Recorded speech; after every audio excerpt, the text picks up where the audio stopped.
अशोक गहलोत जी, गोविंद सिंह दोतासरा जी, सचिन पायलट जी, stage पे कांग्रेस के सारे वरिष्ठ नेता, हमारे प्यारे कार्यकर्ता, भाइयों और बहनों, युवाओं, प्रेस के हमारे मित्रों, सबका यहां दिल से बहुत बहुत स्वागत, नमस्कार।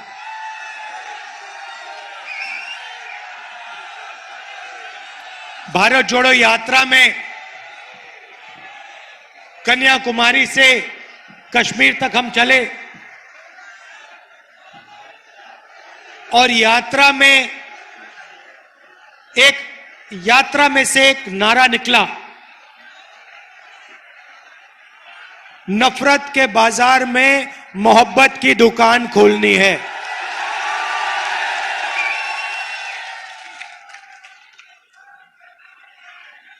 लाखों युवाओं से मेरी बात हुई, बुजुर्गों से, किसानों से, व्यापारियों से।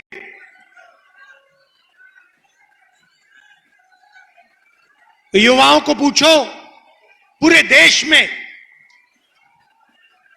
क्या करते हो?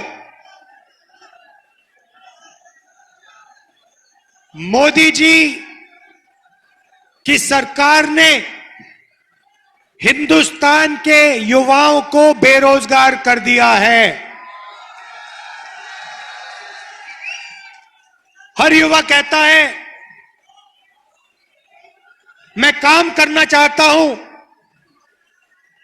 देश को बनाना चाहता हूं,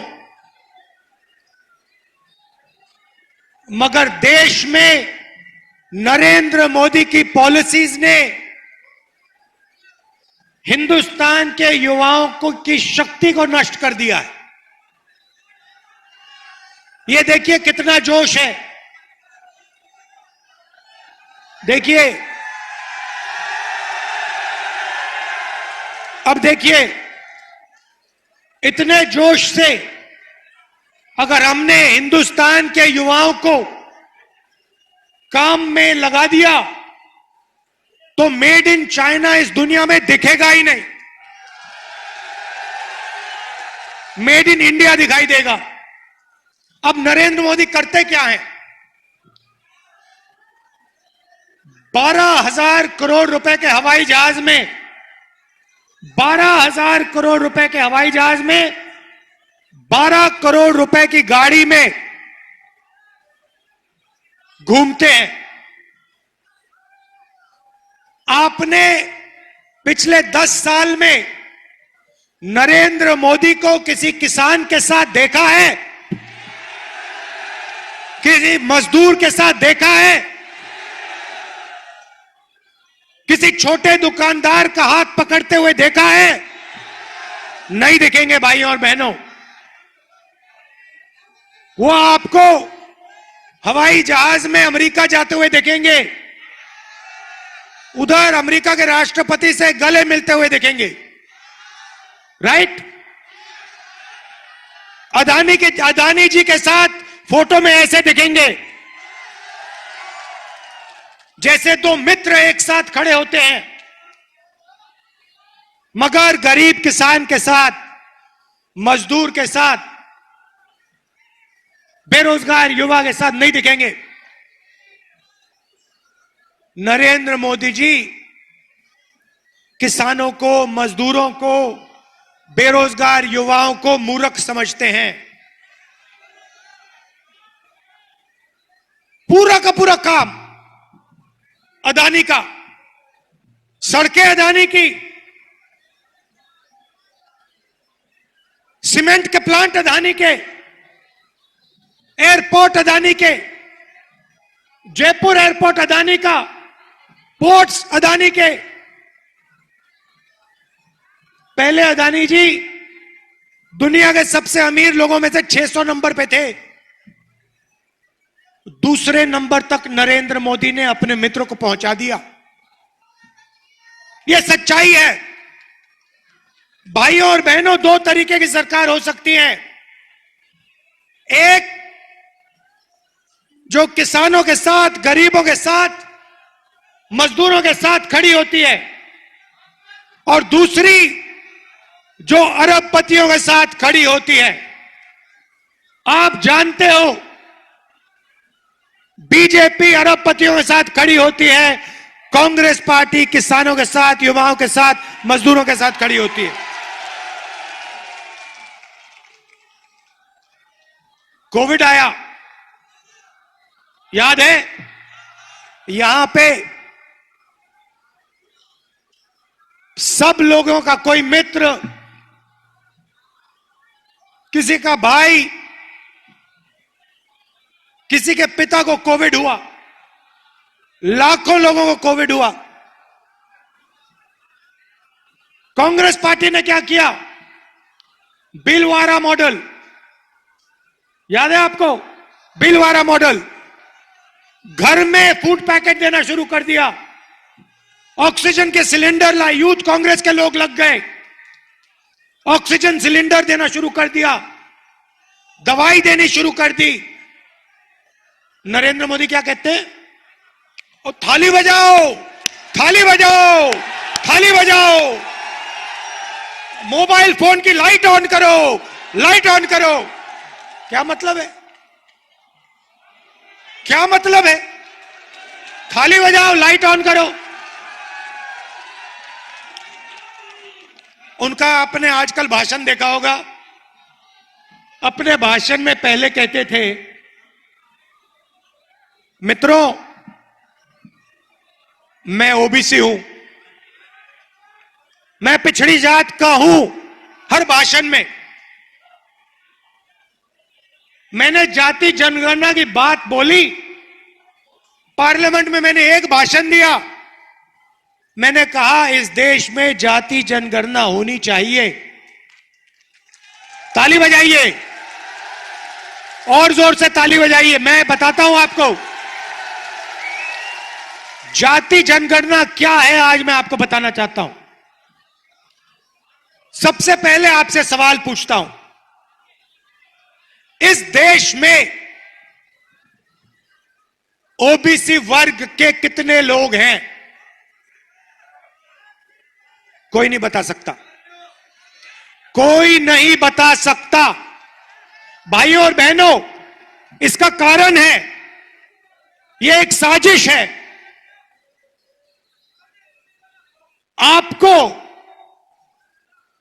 आपकी सच्ची जनसंख्या, आपकी सच्ची आबादी नहीं बताना चाहते हैं। भाइयों और बहनों, कम से कम ओबीसी की आबादी इस देश में, पिछड़ों की आबादी इस देश में 50% है। 50%। मतलब अगर आप इस देश में कहीं भी 10 लोगों को खड़ा करो, 5 लोग ओबीसी वर्ग के होंगे। आप अपनी शक्ति समझिए। मैंने सवाल पूछा पार्लियामेंट में नरेंद्र मोदी के सामने, मैंने कहा नरेंद्र मोदी जी, आप अपने आप को ओबीसी कहते हो, ओबीसी कहकर आप चुनाव जीते, 12,000 करोड़ रुपए के हवाई जहाज में उड़ते हो, हर रोज नया सूट नया कपड़ा पहनते हो। कभी देखा आपने नरेंद्र मोदी को 2 दिन में जहां उन्होंने नया कपड़ा ना पहना हो? हर रोज 2-3 नए कपड़े पहनते हैं। मैंने उनसे कहा, मोदी जी बताइए, इस देश में ओबीसी कितने? नरेंद्र मोदी जी का जवाब आता है, भाइयों और बहनों, इस देश में एक ही जात है, वो है गरीब। सिर्फ गरीब, और कुछ जात ही नहीं है। मतलब ना ओबीसी, ना दलित, ना आदिवासी, कोई जात नहीं। मगर आप ओबीसी, नरेंद्र मोदी ओबीसी। देश में कोई जात नहीं, देश में सिर्फ गरीबों की एक जात है। अच्छा, जब समय आया, ओबीसी को उसका हक देने का समय आया, नरेंद्र मोदी जी कहते जाति नहीं है, सिर्फ गरीब है हिंदुस्तान में। अच्छा नरेंद्र मोदी जी, अगर देश में एक ही जात गरीब है तो अमीर की कौन सी जात है? तो नरेंद्र मोदी, जैसे ही मैंने ओबीसी जाति जनगणना की बात उठाई, नरेंद्र मोदी कहते जाति नहीं। अब मैंने ये बात उठाई क्यों, मैं आपको बताता हूं। बात इसलिए उठाई, हिंदुस्तान को भाइयों और बहनों एमएलए और एमपी नहीं चलाते। हिंदुस्तान के किसी भी बच्चे से आप पूछो क्या करना चाहते हो, कहेगा मैं आईएएस में जाना चाहता हूं। सही क्यों कहता है? क्योंकि वो जानता है कि आईएएस के अफसर इस देश को चलाते हैं। चुनाव में एमएलए बदल जाता है, एमपी बदल जाता है, आईएएस अफसर कभी नहीं बदलता। ये हिंदुस्तान की सरकार को 90 अफसर चलाते हैं। मतलब हिंदुस्तान का पूरा धन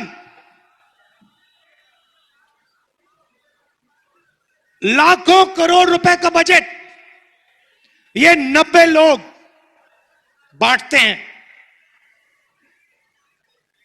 शिक्षा का मामला हो, स्वास्थ्य का मामला हो, डिफेंस का मामला हो, सड़कों का मामला हो, खाद का मामला हो,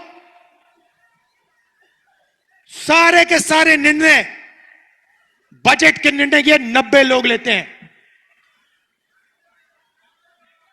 अब सवाल मैंने पूछा पार्लियामेंट में, मोदी जी अगर ओबीसी की सरकार है, अगर दलितों की सरकार है, आदिवासियों की सरकार है, तो 90 में से पिछड़े कितने? 90 अफसरों में से पिछड़े कितने? नरेंद्र मोदी चुप हो गए, सारे बीजेपी के लोग चुप हो गए, सन्नाटा छा गया। क्यों, मैं बताता हूं। क्योंकि 90 में से 3 ओबीसी, 90 में से 3 ओबीसी, आबादी 50% से कम नहीं, 90 में से 3। आपका अपमान हो रहा है, देश को शर्म आनी चाहिए। 50% की हिस्सेदारी नहीं है, 90 अफसर, 3 आप।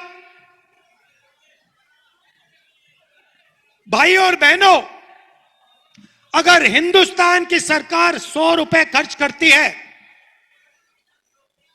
तो ओबीसी अफसर 5 रुपए का निर्णय लेते हैं। 90 में से 3, 100%, 100 में से 5, 90 में से 3, 100 में से 5, यह है आपकी हिस्सेदारी।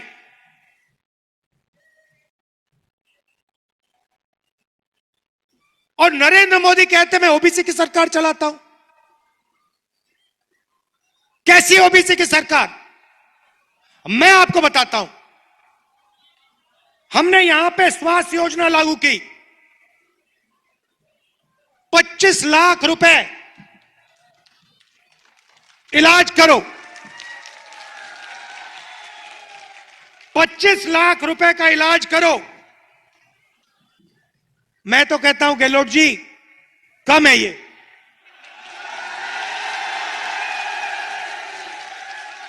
ये कम है। ये देखो, बोला 50 लाख,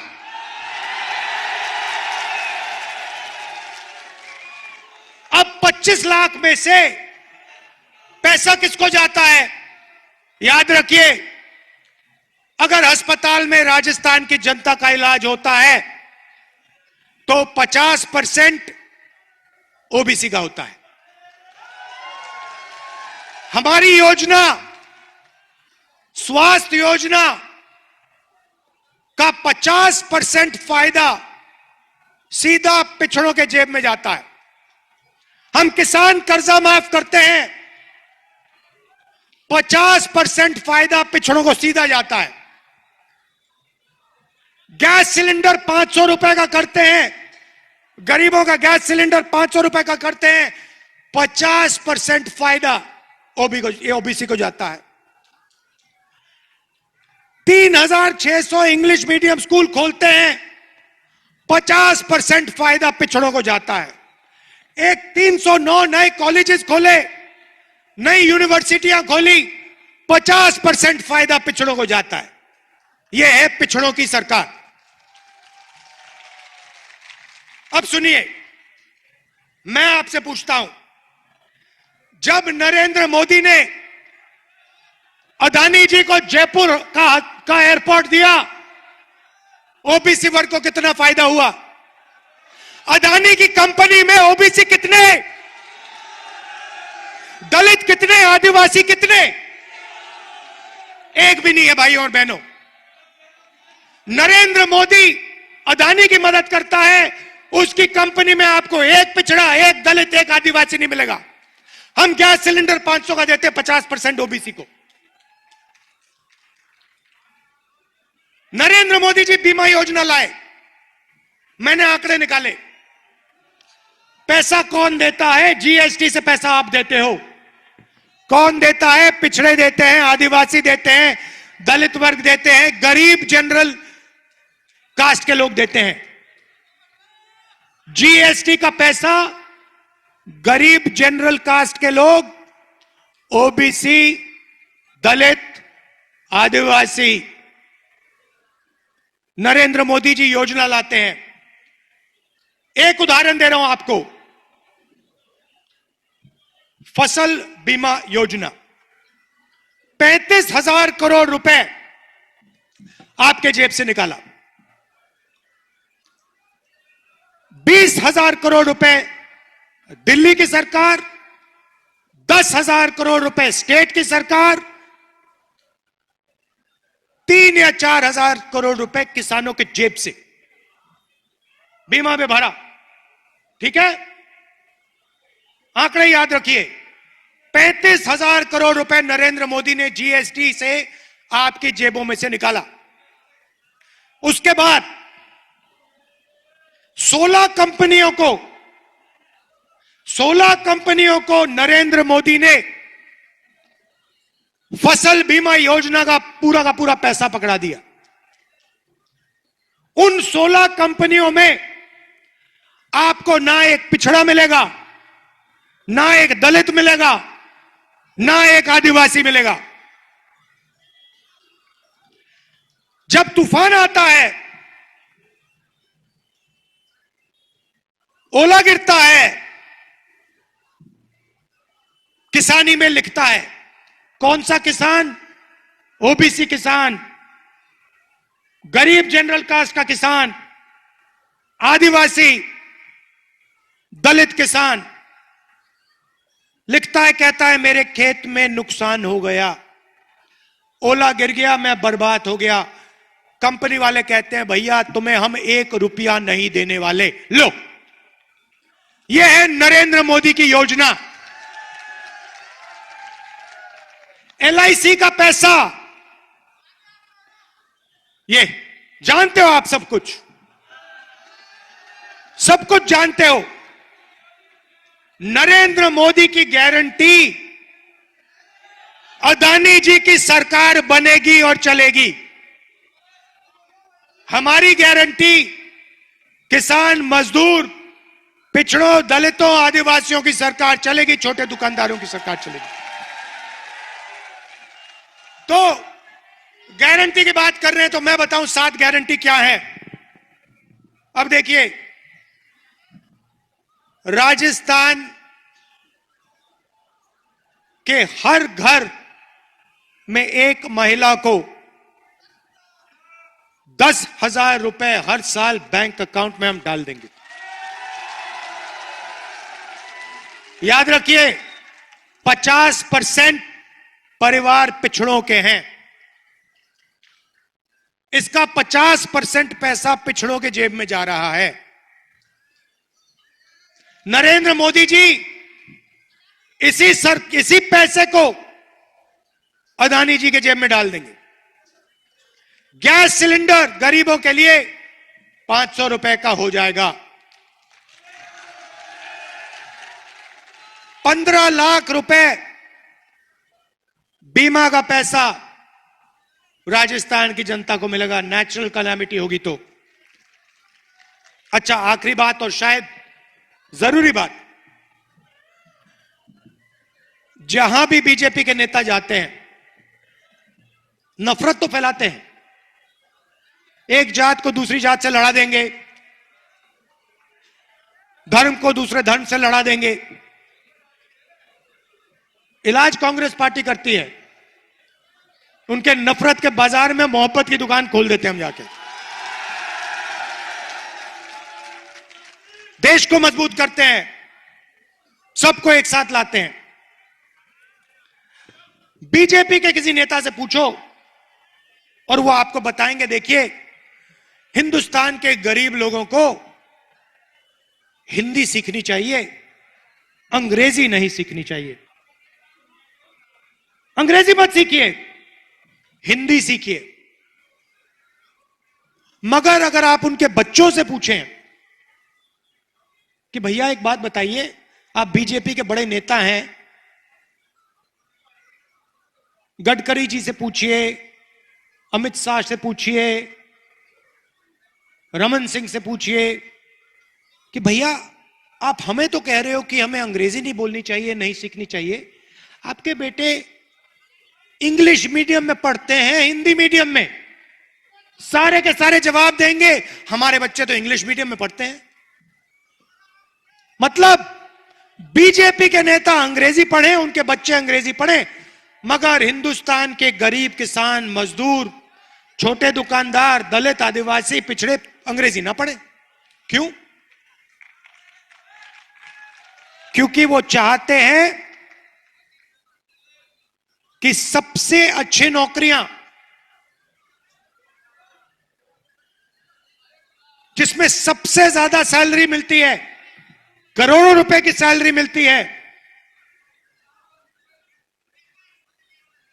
कॉल सेंटर, कंप्यूटर वाली कंपनीज में, इंटरनेट वाली कंपनीज में गरीब लोगों के बेटे ना घुस जाएं। फायदा हो तो सिर्फ चुने हुए 5-10% लोगों को,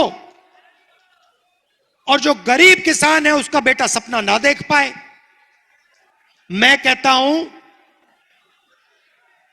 गरीब से गरीब परिवार का बच्चा, बेटी, बेटा बड़े से बड़ा सपना देखें। अगर उन्हें अमेरिका जाकर कंपनी खोलनी हो तो वो अमेरिका जाकर कंपनी खोलें। सबको एक जैसा हक मिलना चाहिए। इसीलिए हमने यहां पे अंग्रेजी स्कूल का जाल खोल दिया है और हमने निर्णय लिया है कि राजस्थान के सब बच्चों को इंग्लिश मीडियम स्कूल में हम पढ़ा के छोड़ेंगे। आखिरी बात भाइयों और बहनों, ओल्ड पेंशन स्कीम की। यहां पे हमारे बहुत गवर्नमेंट एम्प्लॉइज हैं, आपके चेहरे दिख रहे हैं। आप याद रखिए, बीजेपी ने आपके जेब में से पेंशन का पैसा चोरी करने की कोशिश की। उन्होंने आपके जेब से पेंशन का पैसा चोरी करके अदानी जी को देने की कोशिश की। हमने आपको आपका पुराना ओल्ड पेंशन स्कीम दे दिया और हम उसको कानून में बदलने जा रहे हैं। भाइयों और बहनों, आखिरी बात, पिछला चुनाव जीतने के बाद मैंने गहलोत जी को साफ कह दिया कि गहलोत जी